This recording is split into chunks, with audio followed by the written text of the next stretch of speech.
super, super kabobohan and stupid na nagtitake ka ng drugs, anong mapapala mo dyan? You know, parang, anong makukuha mo dyan? Parang nag-change kaya yung attitude, yung thinking mo, kaya spontaneous mag-decide, kitang-kita ko yan. Kapag parang pagtitrip, bigla lang magde-decide, mangbubuli, ayoko niyan, gawin mo to. You know, parang ganon. Parang manunutok ng baril, manununtok, yung parang mang-i-ins mo to. Like, mood bipolar. Swings.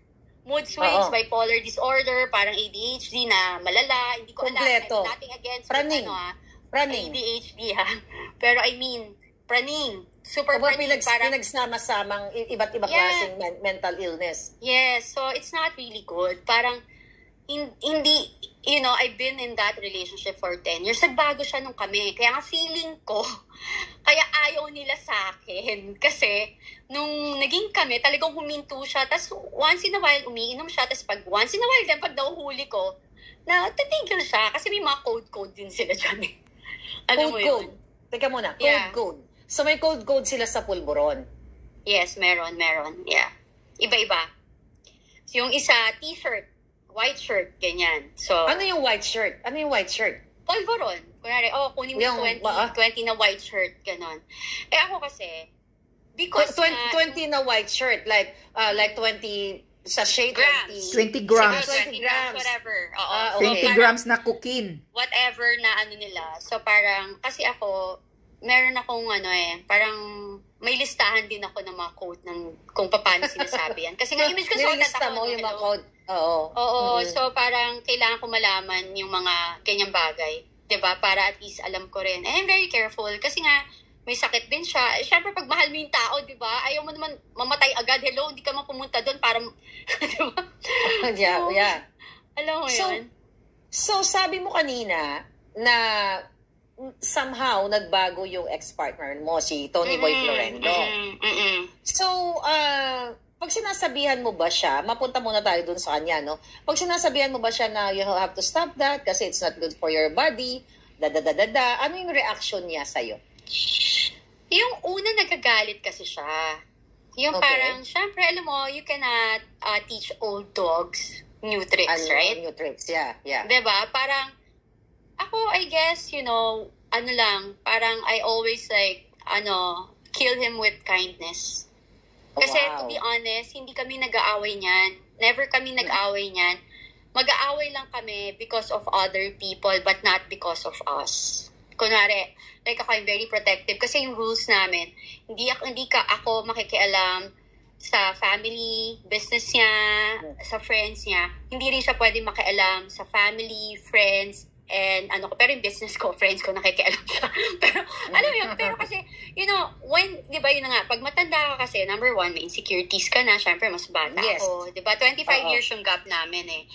So, the reason why, kaya ako naman siya dinate kasi I thought kasi emotionally stable, then, of course, financially stable, then, you know, parang, you know, I want something like that, and I'm getting old, I have kids. Hindi naman din mahirap ang tatay ng mga anak ko. Very, afford naman niyang mabuhay. Hindi niya sinustento ang mga anak ko.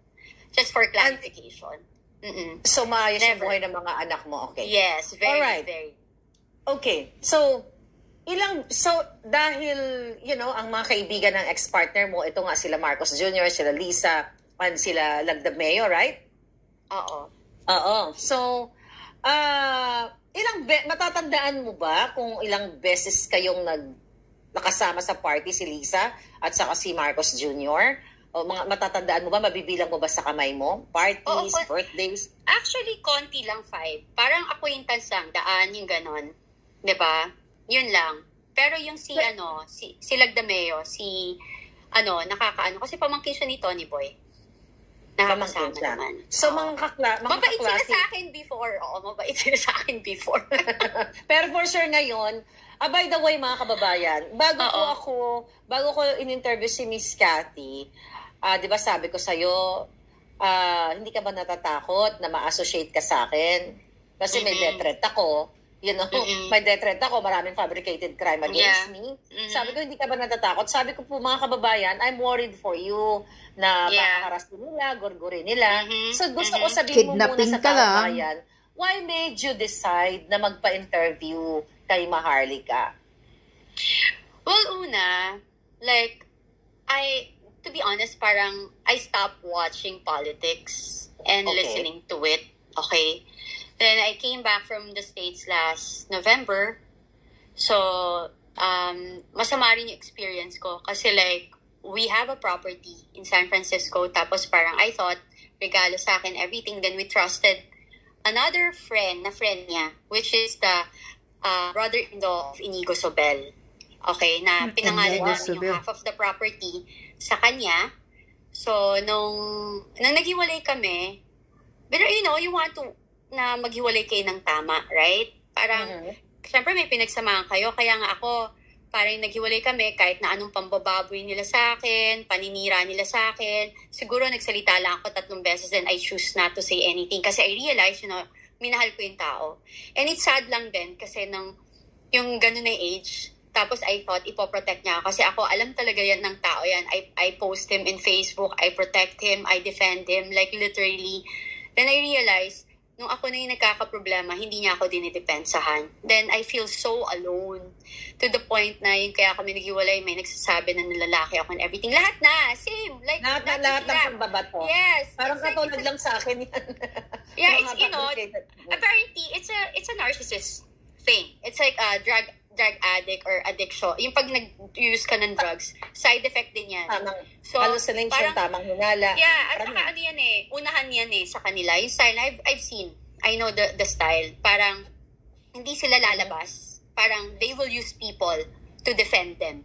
Hindi sila magsasalita. Pero yung taong ganon, yung gagamitin nila, yung akala ng mga taong yon, okay sila, kakampi sila. Pero once they're done with you, they're done.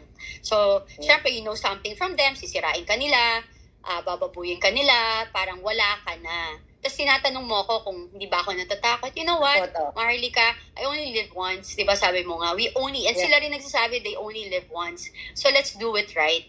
And you know, especially now na, you know, bumalik ako sa pagiging born-again Christian, diba? Parang, maybe this is my purpose. And handa din naman ako bago ako umarap sa'yo. Marami rin naman tayong kakilala dyan. Hindi lang naman sila. Nag-consult ka sa mga anak mo? Yeah. Okay. Yeah. And like, even like family, military, friends sa military, and like lawyers and everybody. Kasi I'm just speaking my truth. And ako testigo ko, you know, parang how can you erase that 10 years, that almost 24 hours kami together? Then I have, diba, parang may mga evidence ako ng pagbubuli sa akin. Ginagang up ako. Meron pa nag-send sa akin ng picture ko, pinapasundan ako before. And luckily, maganda yung relationship ko sa... Kaya nga, mag-iingat ka talaga dahil tong gobyernong ito, praning. Ako before. And luckily, maganda yung relationship ko sa Armed Forces of the Philippines and sa PNP. Kasi, you know, parang talagang natulong tayo galing sa puso na hindi ko pinopost siya, hindi tayo alam mo, importante yun pag mabuti ka eh. Never ako nag-ask ng favor from them, yung mga gano'n. So, sila yung nag-reach out sa akin. Sabi niya, ma'am, okay ka lang ba? Sabi ko, okay lang ako. Alam mo, may Diyos eh. Pag ang Diyos ang kakampi mo, lahat yan wala. Diba? So, hindi ka natatakot gurgurin ng mga bangag? Hindi. Handa naman ako eh.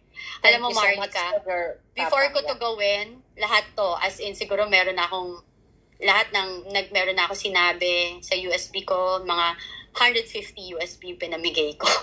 Oh my God! Kabisado nila yan. Baka pwede naman makahingi ng isang USB dyan. Papadalang kita. Diba? Kasi, okay, medyo napukaw mo ako doon sa isang post mo noong July 23 na sinasabi mo, naiirita na ako sa nangyayari. Isa na lang, bibingo na kayong lahat. Lalabas ko na si Voltes 5. Sabi ko nga sa vlog ko, let's vote in. Kontahin ko nga itong babae ito. Ayan, nag-vote in na tayo. Nag-vote in na tayo. Ano ibig mong sabihin nito? Okay. Like what I said, kasi, you know, if you're a victim of a certain group and like, for the longest time, tumatahimik ka, then yung na-trigger ka ulit kasi nakita mo na sandali lang, na to parang sobra na to. Kasi hindi na to one individual or one family or 10 tao, 20, 50 tao. we're talking about the nation. It's for the, Filipino people, di ba? Parang then, ang pangit kasi na, yung parang nakikita ko, yung nagiging normal, yung mali, yung mga leaders natin, ito-tolerate mo yung mali. It's so disappointing. And I like what I said, I want my children and my future grandchildren na magkaroon ng future na maganda naman. Na magkaroon ng Pilipinas na maayos. Hindi perfect. Alam mo, I've been there. Again, I work for a politician and everything. Wala talagang perfect. Sabi ko nga, walang sinumang presidente na may masasatisfy na tao. Pero sana lang, parang ako, remember, all the leaders in the Philippines, huwag niyong kakalimutan na nandito kayo for the people, not for one certain individual, one family, or like one group. Diba? Parang pinangako nyo na magsilbi sa mamamayang Pilipino. Hindi kayo dapat na magpadikta or like matakot. Dapat sila matakot sa inyo. Kasi, yun ang sabi ko nga, diba? Parang kapag kayo lahat nagsama-sama against one person or whoever is like doing some evil things out there, or like dictating something na parang hindi kinabubuti ng Pilipinas, kaya nyo eh. Diba? Parang kaya natin lahat yan. Temporary lang. Ang leadership ng kahit na sinong presidente, congressman, senator, temporary lang lahat yan. Para rin yung artista na ngayon sikat ka, bukas makalawa, wala ka na. So make the best out of it. Kasi para rin sa mga pamilya nyo, anak nyo rin yan. So yung trigger sa akin, yung nakita ko na babae kasi ako, nabully nila ako. So nakita ko kung paano nila binubuli si VP Sara. Sabi ko, oh my God, this is so BS na to. I'm sorry parang sobra to, maling-mali, parang tumulong sa'yo eh. Parang kasi na-feel ko. Alam mo, na-feel ko talaga. Like hindi ko parang unexplainable kasi nga ako biktima nila ako eh, 'di ba, ng grupo na 'yan. So parang biktima ka ng grupo. Liwanagin lang natin. Grupo nila ng ex-partner mo, nila Anton Lagdameo, yung SAF. Yes, At iba pang mga Marcos Jr., yung mga grupo nila. Yeah, kasi in a way, I feel used also with my ex. Like, nung time na may kaso siya and everything, I was the one there to defend him. Like, wala nga nagdedepensa sa kanya. Parang even yung mga pamilya niya, yung ganun gagalit sa kanya. Tapos I was just there for him. Then nung may nangyari sa amin, may naninira nga sa akin. Ang hiningi ko, kaya ako naman siya hiniwalayan kasi sinabi ko na gusto ko lang malaman sino naninira sa akin. Kasi I don't feel safe around them if it's like that. And I'm getting old. I just want transparency and honesty with our relationship. So, hindi niya binigay. Sabi ko, why will I stay in a relationship na ako lang yung nagpo-protect pero hindi ako pinoprotect? So, nung naghiwalay kami, rather than I thought na mag-e-end kami ng maayos, binuli nila ako ng binuli. Like, they even, kunwari, di ba, 10 years kami. So, may mga binigay siya sa akin, like, mga gamit, like, what do you call this? Cars and everything. They even, like, forged my signature to sell those cars. Di ba? Parang, yan, that is a perfect example of abuse of power. Kasi, imagine, I'm just a single individual. Kotse lang yun. Tapos, so, binigay na sa'yo yung kotse? Yes. Nasa pangalan mo na? Yes, oo. Tapos pinorge yung signature mo? Yes, I was in the States. Oo, kasi yung meron kaming apartment, may condo kami. May condo kami na binenta ko sa isang kaibigan namin. Tapos, syempre, nung binibenta ko, they need my IDs and everything. So, binigay ko yung ID ko. Pagkabigay ko ng ID ko, alam mo yun, I never thought that they will use it in some other way. So, kasi magkakaibigan kami. So, I thought, sige, I trust, diba? Tapos in everything. Then, nalaman ko na lang kasi when we are supposed to get the car, kasi yung car na yun, binigay sa akin. Tapos, nung time na yun, sinabi niya, sabi ko, bigay ko na lang sa anak ko. So, sinabihan ko yung anak ko, kunin mo na, i-chat mo lang, i-text mo lang si Tito Tony Boy mo, blah, blah, blah. Then, nung tinawagan, sinabi, wala na, binenta ko na. Sabi ko, paano mong binenta yan? Tapos, there are a lot. Parang tas yung mga properties, ganon, finorge pa rin yung signature ko. Tapos parang I kept quiet. Tapos parang pag kino-confront ko yung mga tao, hindi ko kino-confront. Sabi ko, ba't mo binigay? Ba't di mo ako? Hindi, sinibigay ko naman eh. Sabi ko, I just don't like the fact na they can do that behind my back. It's scary. Diba? Yeah. It means kasi that kaya lang Forgery is a crime. Yeah, may pananagutan sa batas yan. Exactly. Very bangag, very bangag. Yes, and I have evidence na nasa USB. Kasi I'm not here. Oo. Yeah. Hindi. Kahit ngayon, like nasa States ako. I have my tickets, I have my passport, may record ako sa US, di ba? Pag na ginawa nila yung transaction. Ang ibig mo sabihin, you were away, nagkaroon ng transaction, pinorge ang iyong perma. Yeah, they keep on doing that. Tapos galit pa sila nung tumatawag ako. Tapos this is sad. Eto nga yung sinasabi ko. Kaya nafe-feel... Wow. Nawala si Ana. Nako, mukhang ginurgur na siya. Okay.